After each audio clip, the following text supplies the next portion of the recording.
ডিভোর্সের ক্ষমতা নারীকে কেন দেওয়া হয় না জানেন? তাহলে প্রতিদিন একজন জামাই তালাক হবে।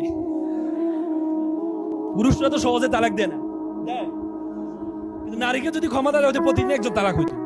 এবং ঢাকা শহরে একটা জরিপে দেখা গেছে আমাদের রাষ্ট্রীয় আইনে মেয়ে স্বামীকে তালাক দিতে পারে, তার 99% মেয়ে তার স্বামীকে তালাক দিয়েছে। প্রতি মিনিটে 2টা তালাক হয় ঢাকা শহরে, এবং তার 99% হচ্ছে নারী কর্তৃক স্বামী ডিভোর্স দিয়ে। ওই দিন আমার কাছে একজন আপা আসছিলেন, এসে আমাকে বলে আমি স্বামীকে ডিভোর্স দিতে চান, এই কারণ স্বামীর এই সমস্যা আমি তো আর জানি।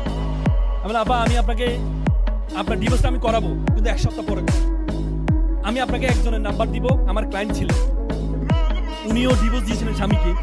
ওনার সাথে আপনি 5টা মিনিট বা আধা ঘন্টা পারলে দেখা করে ওনার সাথে একটু কথা বলুন।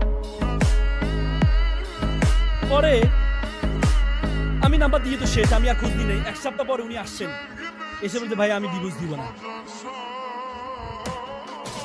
কেন রে ভাই? বলছে ভাইয়া আমি ওনার সাথে কথা বলে যেটা বুঝতে পেরেছি, ডিভোর্স দিলে যে একটা মেয়ে তার বাবার বাড়িতেও কি হয়ে যায়, হ্যাঁ